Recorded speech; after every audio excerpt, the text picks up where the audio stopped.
comment la crise énergétique et la crise du gaz, la crise de l'électricité en Europe va pouvoir t'aider, être une opportunité pour t'aider à améliorer la qualité de ton sommeil. Je m'appelle Valentin Gentil, je suis coach du sommeil. Si tu regardes en dessous de cette vidéo, tu verras un lien, tu peux cliquer dessus et tu auras accès à une ressource que je t'offre gratuitement. Ça peut être, en fonction du moment où tu regardes cette vidéo, une formation offerte, ça peut être un accès vers un lien Telegram ou toute une série de choses. Donc je t'invite à cliquer, à regarder ce qu'il y a en dessous. De toute façon, c'est une opportunité pour t'aider à améliorer la qualité de ton sommeil, pour t'aider à reprogrammer ton sommeil si tu as des problèmes de sommeil. On va rentrer dans le vif du sujet directement. La crise énergétique peut être une vraie opportunité pour toi d'améliorer la qualité de ton sommeil si tu es une personne qui aime et qui dort dans une chambre qui est très chaude.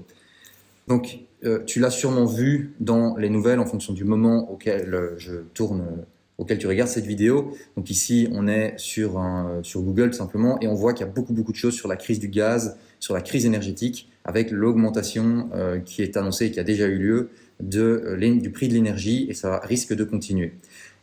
Et ce qui se passe, c'est que nous, les êtres humains, nous vivons aujourd'hui dans un monde qui est extrêmement contrôlé. C'est-à-dire que nos maisons, nos appartements, on peut contrôler la température. On peut contrôler la température et il se fait que toi et moi, nous sommes, d'un point de vue de l'évolution, des hommes et des femmes préhistoriques. Et nos ancêtres, de qui nous avons hérité ce que nous sommes aujourd'hui, nos ancêtres qui vivaient dans des vallées, dans des grottes, des cavernes et qui se protégeaient comme ça, vivaient dans un monde dans lequel le soleil se levait le matin sur la vallée, réchauffait la terre, et puis le soir, le soleil se couchait. Et donc, nous avons évolué avec ces cycles jour, nuit, un peu comme Jacouille dans Les Visiteurs, si tu as la référence, avec l'ampoule.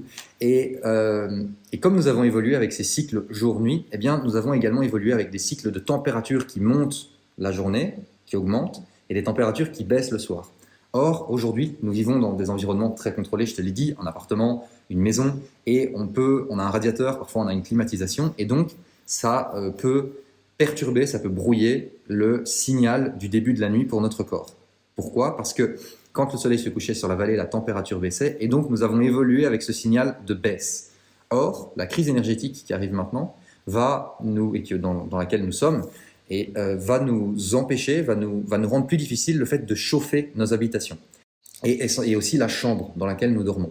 Ce qui fait que c'est une magnifique opportunité pour nous rendre compte, et c'est pour ça que tu as cliqué sur la vidéo, peut-être parce que tu trouvais que le titre était un petit peu étonnant, et tu vas voir qu'il y a vraiment une vraie raison derrière, je vais te le montrer. Et quand on parle de qualité du sommeil, en fait, les études montrent ceci. Elles montrent qu'une chambre devrait être dans une température entre 15,4 et 19 degrés. Si tu passes en dessous de 15,4 degrés, ton corps va passer en mode il fait froid, donc je dois réveiller la personne que tu es pour pouvoir me rendre dans un endroit dans lequel la température est plus propice pour ne pas mourir de froid. C'est le signal que le corps reçoit. Et donc, ce qui va se passer, c'est que tu risques d'avoir les mains et les pieds qui sont également froids pour que la chaleur des extrémités vienne réchauffer les endroits, les organes vitaux, donc le tronc dans lequel il y a tous tes organes et ta tête pour éviter que ton cerveau n'ait de problème, ne soit trop froid. Donc, en dessous de 15,4 degrés, la température, la qualité de ton sommeil va être abîmée. Et au-delà de 19 degrés, ce qui va se passer, c'est que la mélatonine, qui est l'hormone du sommeil, ne peut pas être sécrétée quand le corps monte en moyenne pour les êtres humains à une température de 19 degrés. Alors quel est le lien avec la crise énergétique ? C'est que si tu avais l'habitude de dormir dans une chambre à 21, 22, 23, 24, 25 degrés, tu vas être obligé, malheureusement, d'un point de vue financier, également peut-être aussi environnemental, si ça fait partie de ton éthique, tu vas être obligé de baisser la température. Et donc, ce que je t'invite à faire, c'est à passer dans une température entre 15,4 et 19 degrés. Ne sors pas de ça, sinon tu vas abîmer la qualité de ton sommeil. Mais surtout, là, je m'adresse aux personnes qui ont tendance à laisser la température de la chambre plus élevée que 19 degrés. C'est une bonne idée de baisser la température pour l'hiver qui arrive, les hivers suivants, et également pour l'été, eh bien tu l'as compris, pouvoir installer une climatisation, baisser la température, aussi c'est super important. Et tu peux également, par exemple en été ouvrir la fenêtre la nuit pour rafraîchir la chambre. Si tu peux déménager également au rez-de-chaussée. Mais en tout cas, il faut que tu sois dans cette gamme, dans cette ligne, cette fourchette de température. Une autre chose très importante, c'est la notion de passage du chaud au frais. C'est-à-dire que quand le soleil se couche, la température diminue. Donc notre corps est dans un lieu et la température baisse. Et ce qui va se passer, c'est que ce que tu dois faire, ce que tu devrais faire idéalement pour améliorer la qualité de ton sommeil et reproduire ce signal ancestral que nous avions en tant qu'hommes et femmes préhistoriques, ce que nous sommes aujourd'hui d'un point de vue de l'évolution, même si on a des téléphones extrêmement intelligents, des ordinateurs extrêmement intelligents, des voitures qui se conduisent toutes seules, des voitures électriques, etc. Nous restons des hommes et des femmes préhistoriques avant tout, d'un point de vue évolutif. Et donc, passer d'une température, par exemple, de 20 degrés dans le salon, dans la pièce à vivre, à une température de 19 ou de 18 dans la chambre. Faire une diminution de température que l'on va ressentir. Ce que tu peux faire, c'est ouvrir la fenêtre, par exemple, pendant 1 minute pour que l'air se rafraîchisse. Mais quand tu laisses la fenêtre ouverte pendant 1 minute, l'air va se rafraîchir, mais les murs ne vont pas avoir le temps de se rafraîchir.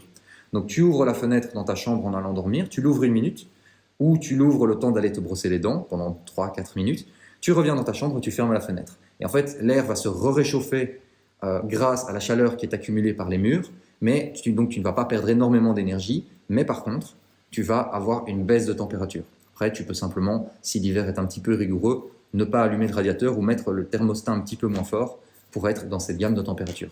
Voilà, donc maintenant tu as pris conscience que la température était quelque chose de très important. On a vu ensemble pourquoi cette crise énergétique qui n'est pas du tout agréable, soit dit en passant, c'est pas du tout gai d'avoir une crise énergétique comme ça, mais on va essayer de voir le bon côté des choses. Et là, cet élément, cette crise, te permet de te rendre compte, de cliquer sur cette vidéo et de te rendre compte, tiens, c'est vrai, je savais pas ça sur la température. Bon, eh bien, je vais me le noter entre 15,4 et 19 degrés et je dois faire une différence de température. Et donc, ça va te permettre de l'améliorer. Voilà, ce que tu vois ici, sur cette slide, ça fait partie de ce que je fais avec mes clients. Donc, je leur enseigne comment avoir un sommeil de qualité, comment dormir vite et bien. Donc, ce que je t'invite à faire, c'est à cliquer sur le lien qui se trouve en dessous de cette vidéo ou autour en fonction de là où tu regardes cette vidéo et pour pouvoir recevoir une ressource gratuite. Ça peut être la formation, comme je te l'ai dit, ça peut être l'accès à mon canal Telegram.